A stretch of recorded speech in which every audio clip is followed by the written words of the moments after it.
Assalamualaikum warahmatullahi wabarakatuh.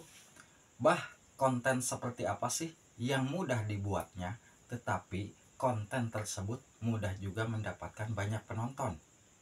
Pertanyaan itu sudah pasti akan ada di benak kita semua para YouTuber pemula. Di saat kita membuat konten mudah, tetapi di saat konten kita dipublikasikan ke YouTube, video kita dapat banyak penonton, sehingga kita akan lebih semangat lagi membuat konten yang selanjutnya. Semua berharap seperti itu. Sudah pasti ya, kita membuat konten tidak sulit, tetapi konten kita selalu mendapatkan banyak penonton. Tetapi kita harus berpikir yang jernih. Di saat kita membuat konten nih, meskipun konten kita mudah dibuat, tetapi konten tersebut hanya ada beberapa ide doang. Nanti setelah kita mendapatkan beberapa konten, lalu selanjutnya kita kehabisan ide konten, justru kita akan mempersulit diri kita sendiri. Kalau menurut Abah pribadi, konten yang mungkin bagus untuk kita para YouTuber pemula, ya sudah pasti sesuaikan dengan kemampuan dan hobi kita masing-masing. Kalau memang kita sudah hobi nih, saya yakin kita tidak akan kehabisan ide konten. Masalah video sepi atau ramainya itu bukan kita yang atur.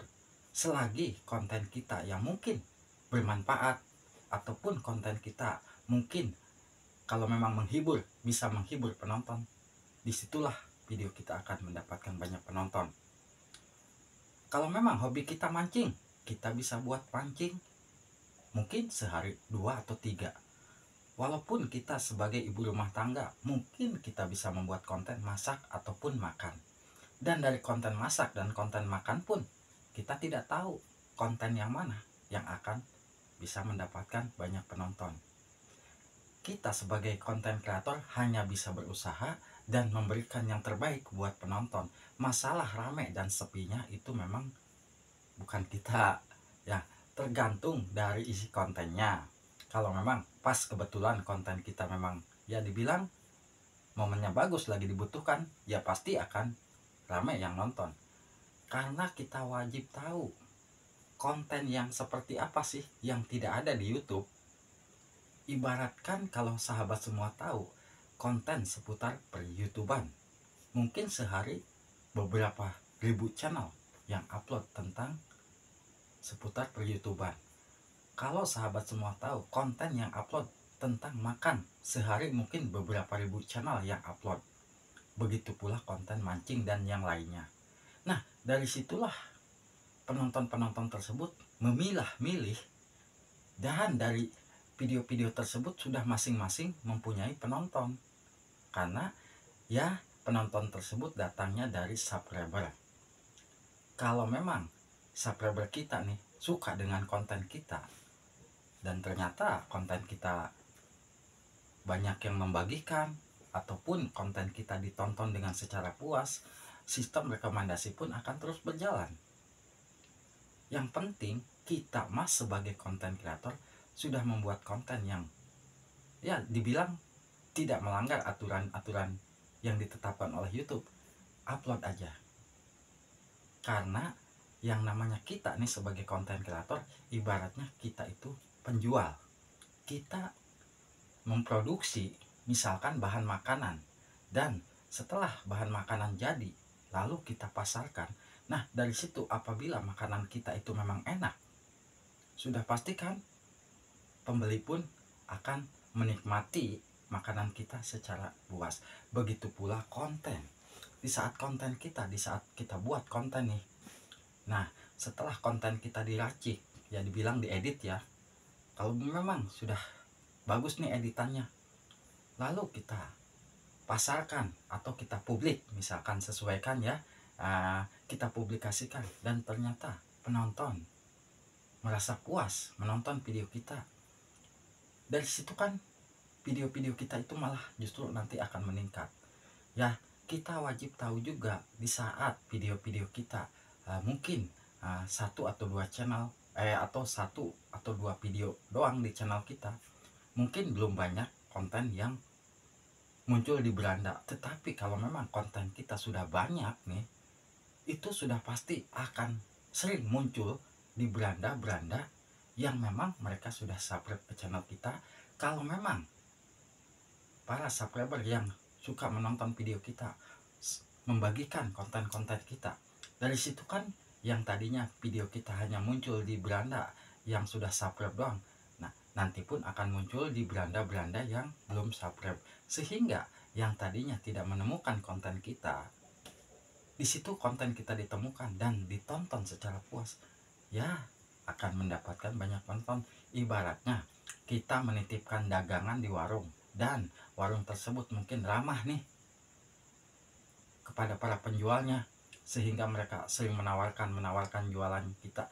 Dari situ kan jualan kita akan laris. Begitu pula di saat kita menyuguhkan kepada penonton, dan penonton tersebut mungkin merasa puas, dan penonton tersebut ya menyebarluaskan video kita.